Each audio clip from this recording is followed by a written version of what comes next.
Can we just make better financial decisions so that you're in a position to be more, to have more financial freedom? Yeah. That would be really an awesome one here. So, okay, so on just a pure math basis, Yeah. 25 years, 72,000 per year, you're going to need almost 1.8 million dollars Right. if you made zero. Yeah. Then the reality is you're going to probably make more than zero, and the other reality is that your spending's probably going to be erratic, and we can spend it down to zero. But so, Hmm. you I know, mean, yeah. but it's interesting math. It's Right. interesting math when you look at it and say, oh, well, I'm going to just have it be the interest that we live off of, and so we have a nest egg and it never depletes, or is this going to be an ice cube that slowly melts and we just hope it's not gone before we are? Yeah. Right. All right. Well, Yeah. there's more questions. I'm looking at the clock, and already, we're through the first segment. We gotta grab a break. So what we'll do, we'll do that. We're gonna take a break. We will come back, and we're gonna continue with some of these questions that you should be able to ask. So I think the first question is, how long are you gonna make it, and what's your life gonna cost you? So what Perfect. else should we be asking? We will cover that and more when we come back. Stick around. You got True Wealth on News Radio 93.9 FM and 1240 KQEN. I have no headphones. See if I can fix that. Remember, those ones don't work. Those ones quit working like 6 months ago. Just connection is terrible. There we go. Oh. That one was blind. So, all right. And then some people will watch and they will tell us, hey, I can't hear you, or whatever it is on YouTube. Yep.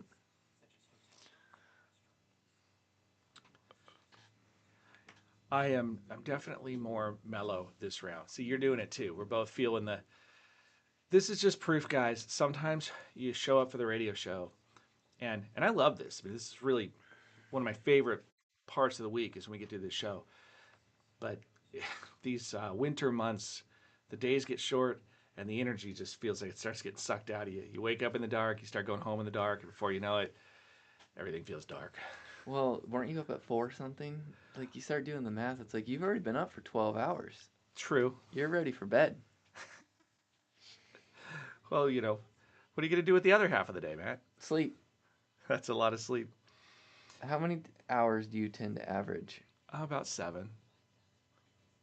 Really? Yeah. I'm usually about 11 to 6. How do you feel on only 5 hours? Tired. Tired. And so then I would prefer to have more creatine in my system. I Yeah. found that if I do that, I kind of perk up. Now it is. Uh-oh. Only on radio. It is now. We have people looking for the radio show. Good stuff.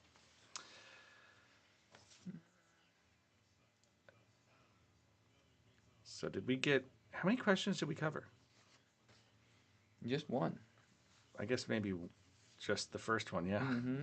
So then the question is, The sad thing is, the biggest misconception, especially on question number 2, mm-hmm. is people think that they are fine with just Social Security. I hear that all the time. It's like, well, I've got Social Security, I'll be fine, right? I'm like, can you really cut your spending that much?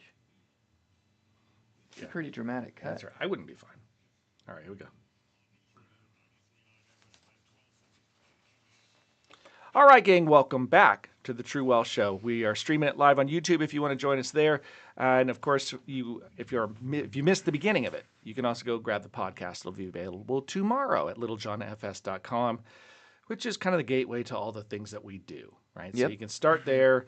You can ask chat questions. A little thing will come up, and that actually goes to real people behind the scenes. So we actually get those messages, and you can call the phone number that's on the screen. You can text that number. We have lots of ways to reach us, so that's cool. Uh, Matt, today we're covering questions Yep. that people should be able to answer before they retire, Right. right? So we got kind of 5 key questions. I think within those, there's the old questions within the questions. Mm-hmm. So these are big picture questions that are designed to get you to think and figure out some more.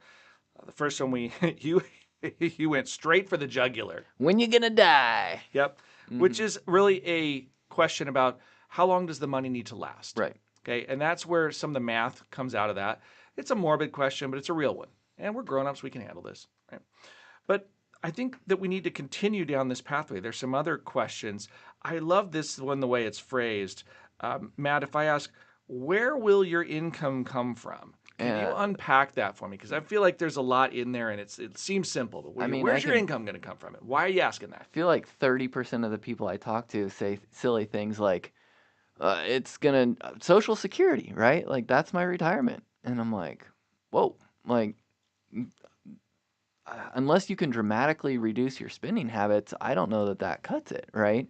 And so that's one of the big ones that people often kind of go to is like, well, I've got Social Security. Some people will say, I'm going to replace some of my income with the 401k I had at my work. So when I retire, there's going to be some funds there. For some people, it's different. It's, well, I have a bunch of rental homes. The rental homes are going to be my income stream.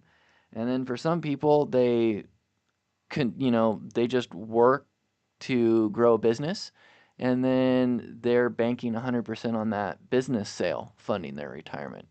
And so it really looks different for a lot of people. And it can come in a lot of different ways.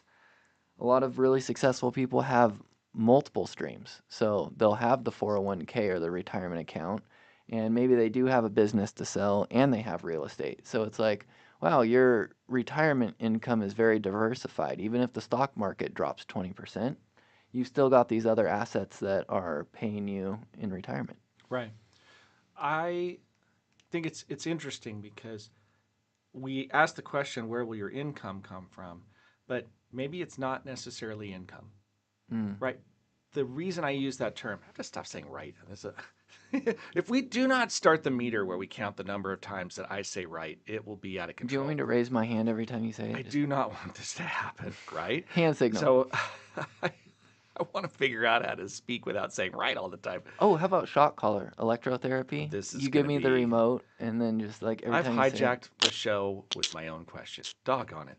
So if we're talking about income, income has a specific definition from a tax perspective. But income doesn't have to mean income. It could just mean I have a savings account and I'm pulling money back out of it. It's not income, but it's kind of what the question means, right? The question is, what are you going to live on? What are the sources that are going to provide you with the money that you need to exist? And Social Security can be one of those. And you listed a whole host of others. But yeah, it concerns me when people don't have a good sense of where that's going to come from. Or some people will really overestimate the capacity of their nest egg, right? And there it is again. If I Sometimes had the right is an okay So if question. I had the shock collar, Hmm. imagine, like, especially if we turned it up a little bit. I would yip. Yeah, well, imagine how many more viewers we would get just because they'd be like waiting. They're like on the edge This of the seat. They're like, is he the gonna get worst Is he idea. gonna get zapped? Is he It gonna get might be a zapped? brilliant idea if we're just after more viewers. How many viewers do you want? I don't know that it's worth that. We could put a shock collar around your neck, one around each arm, Oh like no. just To be much more aware of what I say. So, killing me, Smalls. I want to talk about income sources. I we're on want to talk very different about pages, aren't we? people that overestimate the capacity of their nest egg. Oh, Okay, you've okay. got $100,000, and they say, "Well, that should be fine, right?" So, well, you spend this time they're allowed to ask that question. That should be fine, shouldn't it? Mm-hmm. And I would say, depends, right? You know what a lot of people Zap, make the mistake, zap. right?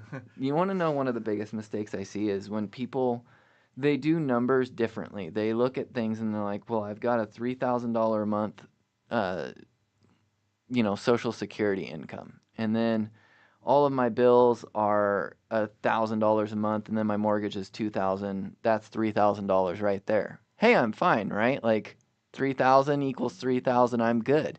And then you're like, "What about inflation?" And then their eyes start to like glaze over and they're like, "Huh?" And you're like, "Well, Well, every year your taxes are going to get a little more expensive on your home. yeah." And that's a And hard every concept year for a lot of things people. get a little bit more Yeah. expensive. Gas goes up, food goes up, all Mhm. those things in your life get more expensive. What are you doing to have your income keep up with inflation? And Social Security does have a small cost of living escalator built into it, so Right. that's good. But I see people that will look at things like a nest egg and say, well, I have $100,000 and I need to be able to take 20,000 a year out of it, and we'll just be able to earn enough interest to fill that back up. To which I say, no, no, you take a 20% withdrawal, that account's probably gone in 6, 7 years Right. because you're going to be taking significantly more than it is realistically capable of generating. Yeah, you're like, do you expect the market to do 20% every single year? Yeah, Yeah. that's what you're suggesting is, hey, my $100,000 account's going to make $20,000, and I'll take that out and live on that. But David, have you seen the markets over the last 2 years? Crazy enough, yes, I have. We We're talked living about whether or in not to do a really wild significant times. show about that because the markets are just really hard to handicap right now. They're not making a whole lot of sense. That doesn't mean they're not going to go higher. Yeah. That's the conclusion we reached is great. It looks like crazy town. Could get crazier. Yep. I remember 1999. Those numbers didn't make sense. And they kept going up until they didn't. Mm-hmm. Right? Because in 98, they didn't make sense either. Yeah. At 99, they really didn't make sense. In 2000, everybody agreed they no longer made sense. But for a season, nobody cared. Let's keep making money. Ring the register while you can. That greed thing is real, right? Like you're looking at it, oh, I made, $5,000 in the market today. And next day, oh, it's up another no one wants to sell when everyone's getting rich, right? Correct. So So, it is a thing. Consider that I'm not bashing on Social Security when I say this. I okay. actually think you should consider that it's going to be there. Politically, it's very unlikely it's going to disappear. Is it underfunded? It So, is in the sense that actuarially we don't have enough people paying in to sustain it. right. So, you mentioned something just a second ago where you were talking about if you're over there pulling 20% of your retirement account every year, Mm-hmm. you could realistically burn through that in under 10 years. Where do you kind of look at this and say you're probably somewhat okay if you're pulling about this percentage and say you need it to last 20, maybe 30 years? Is there kind of like some math here that you want to? So this is a math hack, Okay. right? This is called the 4% rule. Okay, talk about that and why it is 4% and how it kind of So works. the way it was calculated, some folks did a whole bunch of different tests. I don't know who and I don't remember when. It's sort of legend now in the financial field, but it's largely it works. Okay. There are probably better ways to do it if you want to get more precise, but nevertheless, this is a really good financial shortcut. What it posits is that if you were to take 4% of the value of your account out each year, that it is unlikely that you will deplete the account if it is earning typical investment returns for a period of not less than 30 years. So you consider, oh, I'm going to start my retirement at 65. Mm-hmm. You should have 30 years of income. If you assume that your withdrawal rate is 4% or lower. Mm. And this is because historically the market returns more than that. Right. And the beauty of it is if you're just taking 4% out and your account grows 10%, well, next year you're taking 4% of a slightly larger number. So it does build in some protection for inflation. Right. But this financial shortcut is also a really quick way to do math because if you were to look at an account and say, well, I want to only spend the interest, Mm. how much money do I need if I want to live off of the interest on it? And what I would suggest is this financial shortcut is the same as saying, well, take however much money you need in a year and multiply it by 20, Mm-hmm. right? I need $100,000 a year that I want to take out. Okay, then you need $2 million in an account. 20 times 100,000. And that 2 million at the 4% rule should be pretty close. I think I'm doing the math right on that.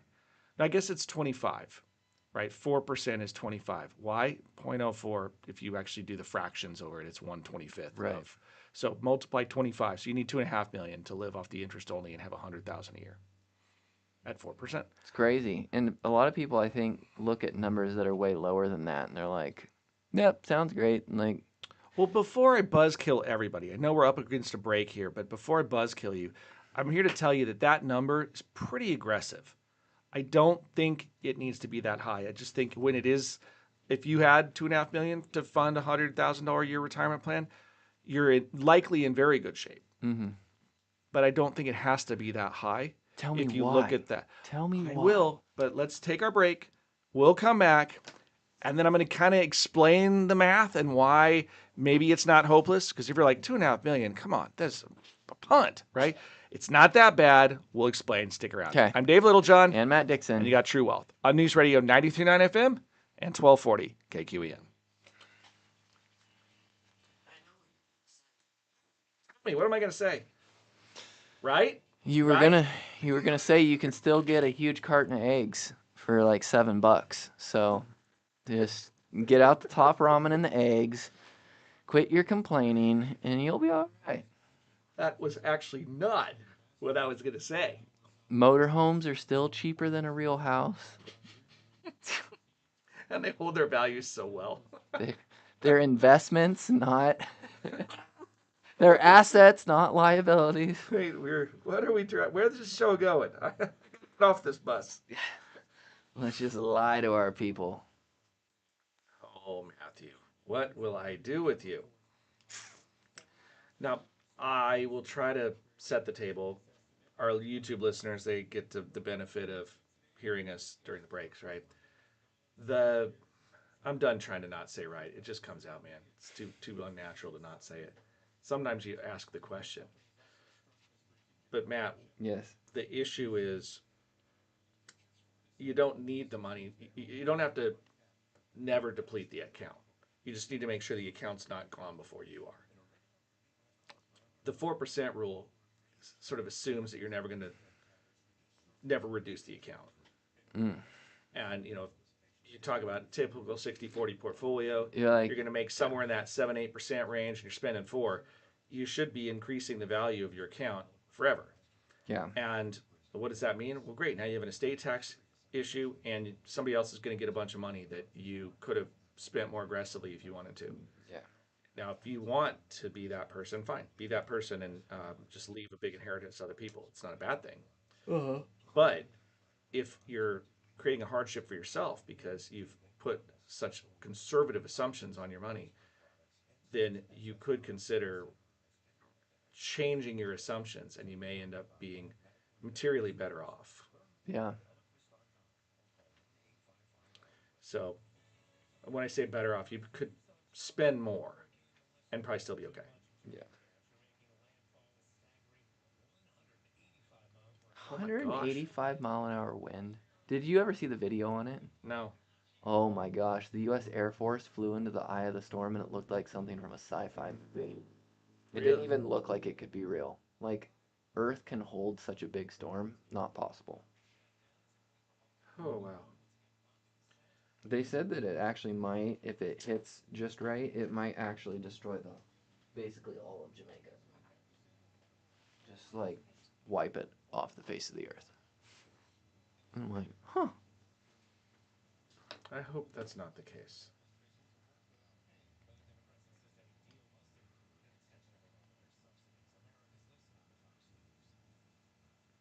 This whole Obamacare extension of subsidies bothers me. Topic for another time. All right, gang, we're back on the True Wealth Radio Show. Dave Littlejohn in studio with Matt Dixon. Matt. Yes. We're talking about income in retirement and the questions that people need to be able to answer before they officially pull the plug and become retired. My definition of retirement in this case is leaving the workforce, Yep. right? Because some people say, oh, I'm retired. And it's like, well, you're still going to work. Yep. Are you retired? It's like, your definition looks different than mine, whatever. So we talked about the 4% rule. This is the idea that if you basically took 25 times your income requirement, that's how much money you need. So if you wanted to spend $100,000 a year in retirement, you need $2.5 million, right? Okay. Okay. Then Where did we leave our listeners off? the I question think we is, had a cliffhanger for the 'em. cliffhanger was, does it really need to be that high? Right. And I think the answer is probably not. Okay. First of all, that largely assumes that you're never going to spend the money down. If you look at a traditional 60-40 investment portfolio with about 60% equities, 40% fixed income, you're probably going to have a 7-8% annualized return. Mm-hmm. If you net out taxes and everything else, call it 6-7%.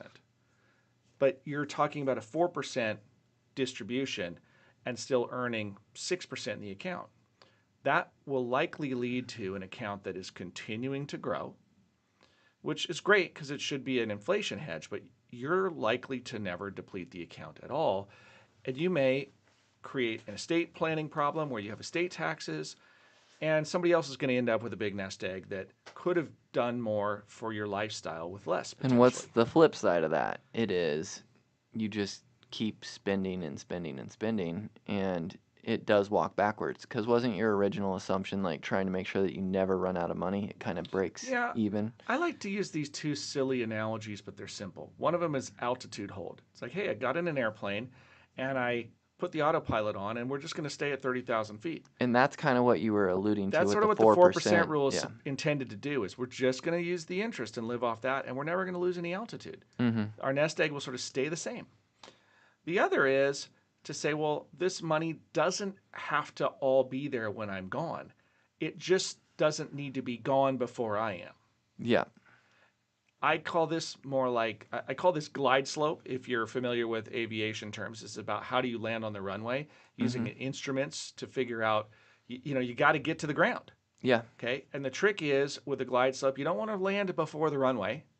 That's a crash and burn event. In real life, you don't want to land beyond the runway either.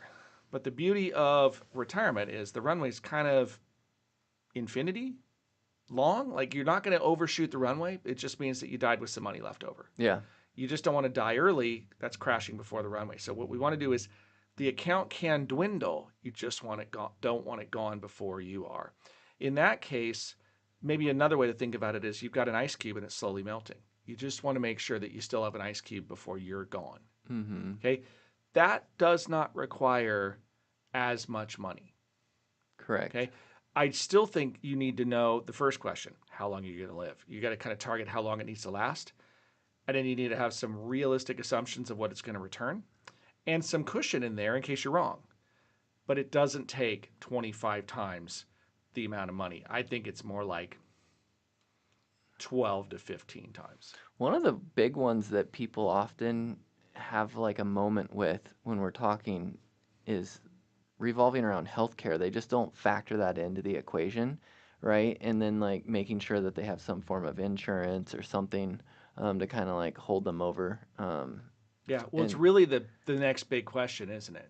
If you yeah, think about asking how long am I going to live, and then where's my income going to come from? right. Then the next question is going to be, what are some of the expenses that I really need to pay The attention to? hidden expenses, Yeah, and healthcare is one of the biggest ones, I think. I think you're absolutely right. And my take on this too is while our politicians are trying to figure out what to do with this thing, I don't trust them to conjure a solution in a meaningful amount of time. No, Which means I think it's up to us to all be personally responsible for these things. It is I'll just be the first to tell you, it's one of the most frustrating things in financial planning, mm. right? Yeah, because one bad accident or one big health scare, and it's like, well, the whole plan has been upended. I take it a step further than that too, though. Actually, I think that you can actuarially sort of say, here's how we insure for accidents and this, that, and the Mm-hmm. other. It doesn't fix a plan. If you have an unanticipated event, it blows the plan up. Right. Maybe not financially, it just blows the plan up because your capacity is now changed. Great, I can't do those things anymore because of this accident. Yeah. So those things, that's a different kind of challenge. But I'm just talking about the industry itself, right? Oh, Healthcare is such a hot mess. It's just out of control, inflation way hotter than anywhere else in the economy, and super partisan, super political, super screwed up, and super expensive, and getting more so. And healthcare is just really out of control. Uh, Mini rant, right? Here's my mini rant. You ready? yeah. One of the issues that I have is that healthcare is used as a tool to try to equalize incomes among a lot of Right. Americans, especially in the middle class segment. The fact that some people get subsidies and some people don't kind of makes everybody look the same regardless of how much income. Yeah. Because great, The person over here makes more money, but they pay more for their health care. Person over here makes less, but they don't pay for their health care. So your lifestyle is effectively the same. The thing that gets me with healthcare the most is so like in almost anything in this world, like if you go to buy a new car, right? You know what the price is. Or if you want to go out to eat, you can look at the menu and say, well, okay, a cheeseburger's $12. But like you want to go in and, get some healthcare stuff taken care of, a lot of the times, you have no idea what it's going to cost. And so it's just this go in and grit your teeth and hope that you don't come out just maimed for life, right? I make this joke a lot. Our regular listeners will have heard this before. I always say healthcare is a lot like buying something from a minibar in Las Vegas. You have no idea what it costs, and you know that when you get the bill later, it's going to hurt. Yeah. Yeah. So it'd be kind of nice to just be able to shop it a little bit, right? Yeah, And yeah. say, well, and you kind of can on some things, like an MRI or something where you're paying out of pocket. You can call around and be like, well, what do you guys charge? Oh, it's, $4,000, but if I drive another 10 miles up the road, it's 3,000. Okay, I'm willing to drive 10 more miles. Yes. That is the fascinating thing. For cash payers, there is a lot more wiggle room because the provider knows what they're getting, Mm-hmm. right? When it comes to insurance companies, it's it feels like kind of a blind situation for everybody because Yeah. even the providers, the doctors, they don't know what they're going to get paid. They're like, well, we're going to bill for this and stuff, and we'll see what the insurance companies say. And so they have to kind of pick a number that's in the ballpark of reality. But the insurance company then says, well, here's how much we're going to actually pay you for. And then they decide they're either going to write it off or they're going to try to bill for the above and beyond reasonable and customary charges to the customer. Regardless, it's a very expensive proposition of tracking bookkeeping and billing, and it's just shenanigans. Honestly, I mean, the healthcare system pisses me off because of its lack of transparency. Yeah. Everybody that says, well, we need a single payer system, I'm like, great, where's the transparency in that? Then it's just the outcomes are, there's zero competition to improve outcomes or anything like that. I think that what we need is every insurance company has to disclose what their panel negotiated for pricing. Yeah, I because should just make it that, well, there are no secret negotiations. Everybody can see what everybody else negotiated. kind of pull the dark black curtain off of the back end of the healthcare system. Yeah, Yeah, I don't know what the solve is because I I'm don't know off the healthcare very, reservation. It's but just capitalism doesn't work without price discovery, right? You can't have price manipulation, which is what the government does in a lot of yeah, cases, and then expect to have a capital system. Now, those of you that are stomping up and down saying it shouldn't be capitalist, I would say, well, hold on. If that's what insurance would work for, is in a capitalist system. That's where you can price things. If it's not going to be capitalist and it's going to be socialist, we don't have insurance anyway. mm-hmm. So that's a whole different game. We basically have cost sharing. Okay, so you can pick your camp, but what you can't do is pick incompatible systems and take your favorite parts of each one and then pretend the bad parts don't talk nice to each other. Yeah, So, or the bad parts do talk nice to each other. You get it, right? I mean what I mean, not what I say. Whatever. Uh, so, healthcare. What do people spend? I think on average in retirement, the bill ends up being like over $300,000 that a married couple will spend over the course of their like retired lives on And this healthcare. is you're just talking about premiums All and of the it, yeah, visits and out of everything kind of pocket rolled together. costs. Yeah, if you need like long-term care at some point, which man, that one keeps getting more and more expensive. It's crazy to hear the numbers behind. Yeah, that one is. And I don't like to lump long-term care into the healthcare expense the same way, but Yeah. regardless, it's a real issue Mm-hmm. because Yeah. what is the one of the most expensive things in the United States is getting sick or hurt and not dying. Yeah. And it just having it linger and linger and linger. It's great. Uh, Ask somebody that's got a difficult diagnosis and they have a really specialty medication and you see these I got a good 20, quote. 30, 50, Yeah. $100,000 a month for prescriptions. It's like, oh my gosh. I got a good quote for you. I'm ready. Health is wealth until it starts billing you monthly. Fair enough. Yeah. I don't even know how to respond to that other than to roll my eyes. It's like, You're it's sad welcome. though. It's I sad. like bringing a little bit of cheese to the show. Good stuff. Yeah. Well, look, let's grab our last break. We're at the point where we got to do that. We've got just 1 or 2 questions left. If Okay. you want to know, you're close to being ready to retire, stick with us and we'll get you over the goal line. I'm Dave Littlejohn. And Matt Dixon. You got True Wealth on News Radio 93.9 FM and 1240 KQEN.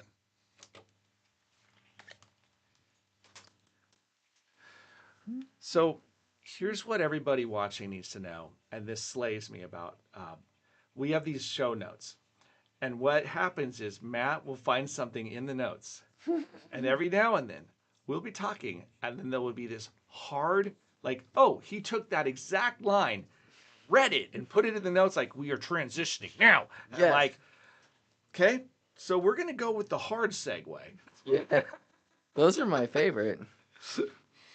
It's in this case. Here's the question though: can you tell? It would be a fun game to say who of our listeners can tell when Matt segues a topic from the notes, because I'm awful at it.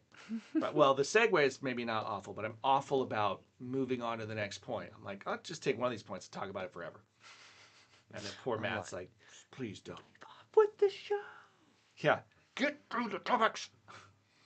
Now, remember, even though we have question 5 here, we wanted to end the show talking a little bit about, are you ready to retire?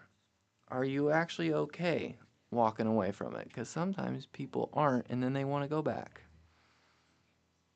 And you can't. And Maybe then you you can't. Maybe you you walked can. away. And it's gone. But I want to do it again. We don't want you back. It turns out I am like, do I look as tired as I feel? Maybe. Yes, you look tired. I Great. feel tired. The camera adds 30 years, 10 pounds, drops your IQ by 20. Cameras are horrible. Microphones, on the other hand, they don't help either. Doesn't make me look any younger or sound any smarter. You're wearing a black shirt. It automatically slimming. takes 3 years off. Right. Oh, I guess we're back.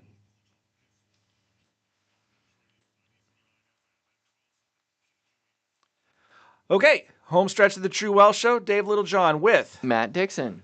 Matt. Yes. We have only a handful of questions to go for our friends as we are talking about what you need to be able to answer going into retirement. Recap.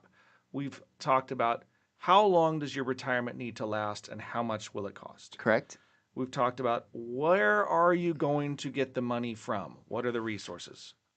Yep, Right. That's another one. We have talked about unanticipated costs, or maybe anticipated, but that you need to think about. And the big one in the room that we talked about was healthcare. Yikes. Yes. Not a fun subject. What am I missing? I think one of the questions that people have a hard time answering is, are you actually mentally ready to retire? Because a lot of people really like what they do. They feel like it gives them purpose. And, they feel like they got to retire because age is this number, right? And it's like, well, full Social Security is at 67 years old, and I turned 67, so you know what? I guess it's time to retire, right? And that's just what they think that they need to do. When the reality is, maybe they're okay to work another couple years because they really, really like their job and the money won't hurt. And so it's like, no, like if you want to keep working, go for it. Like put in another 2 years. That's fine. How do you respond? This is out of the notes. I'm going to pop Yeah. quiz you on this. How do you respond to the younger generation that says, oh, great, now we've got another baby boomer that won't leave the workforce and won't make space for everybody else to move up into those positions? Worry about yourself. That would be what I'd say. It's just like, well, let them do what they want. Like, go find. There's a million jobs out there. Go find the one that you like and work as long as you want. And if you can retire early and that's what you want to do it. Do what you want to do. It's a free country. It is. I like the fact that it's not really a victim thing. Yeah. Right? Somebody else decides they want to keep working. Okay. Yeah. the folks that are younger, you shouldn't have to pick somebody else off in order to become valuable to an Exactly. organization. That's what I, I I think. think Yeah. that it's a false idea that there's only a finite amount of work in the economy. If you Because create you more can value, create. you will be Yeah. valuable. Yeah. So that is my take on this one. I understand why it's popular because it's kind of attractive on occasion for folks to start throwing groups of people under the bus for whatever reason. I am guilty of it, so there you go. But okay, I do like that question Yeah. that you've asked, Matt. Yeah. What if you're not? Are you mentally and emotionally ready to be retired? Right. Uh, okay. What I I think think that there there's is like one bigger question than that, I feel though. like there's an elephant in the room question. I think the big question, maybe I'm on the wrong topic, but my mind goes to what happens when you're actually gone, right? Like a lot of people don't necessarily think No, about that's a that. different question. That's a Yeah, different elephant, but still. yeah, because like you have these assets, you have these things, retirement accounts and homes and all the other stuff, and then, I'd say most people tend to somewhat like their kids, or at least one of them, right? And so it's like, um, I think part of the consideration is how are you going to make sure that the stuff that you leave to your kids is a blessing and not a uh, burden? Okay. So the estate, what happens to your stuff when Yep. you're gone? Yep. A lot of people don't consider a will or a trust or anything. And they're just like, well, when I die, the stuff will just kind of go where it goes. And that's often, I think, when you get a lot of internal fighting because people get weird with money, right? It's like, They do. let's scrap over that recliner. I bet I can get 150 on Marketplace for it. And it's like, whoa, guys. Like, That one, I'm it's like, unfamiliar with that side of it, geez. but I believe it could happen. Oh, it happens. All right. This is the last one. I feel like there's a question that it's not as hard as people think, but it is an important one when you're approaching your retirement. And Okay. that is, how are you going to navigate the various things that the IRS throws at you?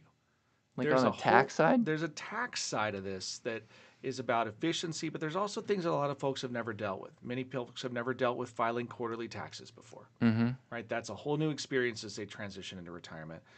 Other folks, they don't really understand the idiosyncrasies of getting money out of retirement plans and how that can alter their exposure to taxes. So these things are important to consider when you're developing a plan. So I just wouldn't overlook them. So if Yeah. we were going to boil this down here in the final minutes, I feel like we've kind of hit the big questions, right? How long do you need the money for and how much? Mm hmm. What sources of income can you access?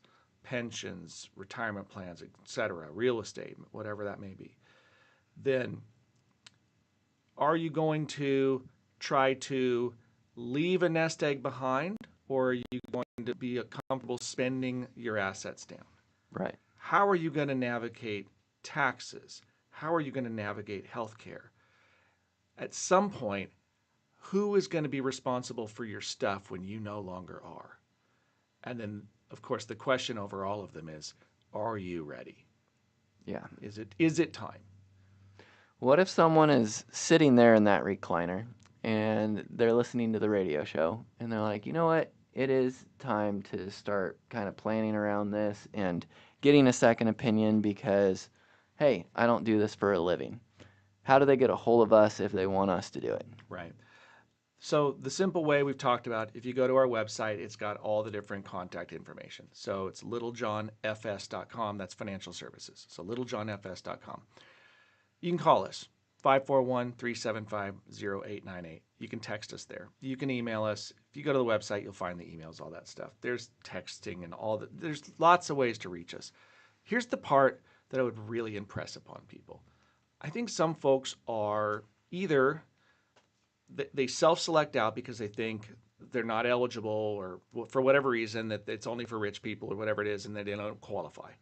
I would say don't disqualify yourself from getting good advice because of a rumor or a misnomer, right?